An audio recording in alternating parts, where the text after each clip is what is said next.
What's up, everybody? Brothers, sisters, psychonauts, and seekers of truth. It is Ananka, and welcome to my bazaar. Today, I have a Native American legend for you. The title of this legend is The Flood on Superstition Mountain, and comes from the book Voices of the Winds by Margot Edmonds and Ella E. Clark. With all that being said, let our story begin. One day, long ago, great butterfly fluttered down from the clouds to the blue cliffs, where two rivers met, later called the Verde and Salt Rivers. There, he made man from his own sweat. From that day on, the people multiplied, but in time, they grew selfish and quarrelsome. Earthmaker became annoyed with their behavior and decided it might be best to drown all of them. But first, he thought to warn them through the voices of the winds. People of the Pima tribe, called North Wind, Sky Spirit warns you to be honest with one another and to live in peace from now on. Suha, shaman of the Pimas, interpreted to the people what North Wind had warned them about.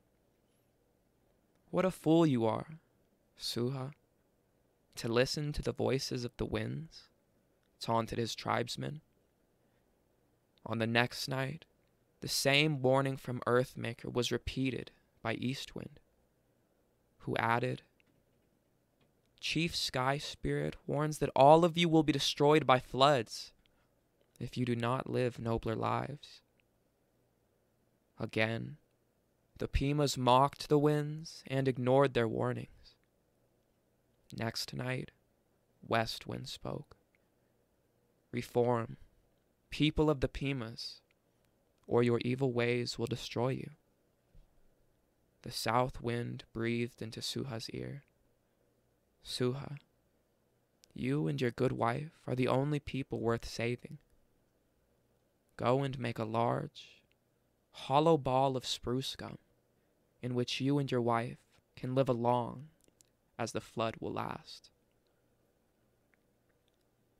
Because Suha and his wife believed the warnings and were obedient, they set to work immediately on a high hill, gathering spruce gum and shaping it into a large, hollow ball.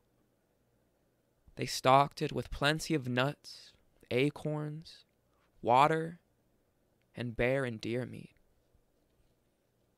Near the appointed time, Suha and his good wife looked down sadly upon the lovely green valley. They heard the songs of the harvesters. They sighed to think of the beauty about them that would be destroyed when the flood came because of the people's selfishness. Suddenly, a bright lightning flash and loud thunder rocked the blue cliffs. It was a signal for the flood to begin. Suha and his wife went into the gumball ark and closed the door tightly. Swirling, dark clouds surrounded them. Torrents of rain poured down everywhere. For many days, the ark rolled and tossed about on the deepening sea. After many, many moons, the downpour of rain stopped. The ark settled upon the land again, high on a mountaintop. Suha opened the door and stepped forth to see a tuna cactus growing near his feet. He and his wife ate some of the red fruit of the cactus plant. Below them, they saw water everywhere. That night, they retired again to the ark. They must have slept a very long time, because when they awoke, The water had disappeared. The valleys were green, and the bird songs rang forth again. Suha and his wife descended from Superstition Mountain, a name later given to the mountain upon which the ark had landed. They went down into the fertile valley and lived there for 1,000 years. The forthcoming people prospered, becoming known as the Pima tribe. These Pimas later believed a story that an evil one named Hawk lived behind Superstition Mountain.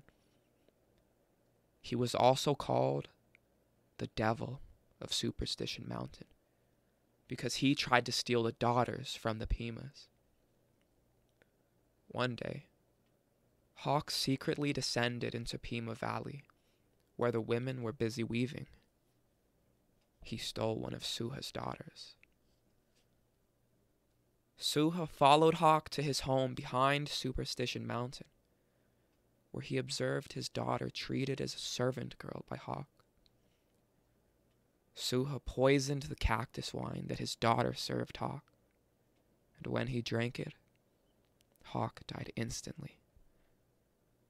After that, the world seemed less wicked, but always the Pimas feared that Hawk's evil spirit still lurked behind Superstition Mountain. Suha, shaman and inspired leader of the Pima tribe, taught his people to build adobe houses, to dig gardens with bones and stones, to irrigate their lands from the rivers, to raise sheep, horses, and cattle, and above all, to live in peace with one another. On his dying day, Suha gathered his people and foretold, "If you ever grow arrogant with wealth, if you ever become covetous of others' lands, if you ever make war for gain, if you ever disgrace yourselves before chief of the sky spirits, another flood will come upon you. If that happens, bad persons will never be saved. Only good persons will eventually live with the sun god. And since that time, Pimas have believed Suha's prophecies, and they never go on to Superstition Mountain. But their people love to tell the story of why and how the Gumball Ark landed on Superstition Mountain, saving Suha and his good wife, who became the beloved ancestors of their large and important Pima tribe.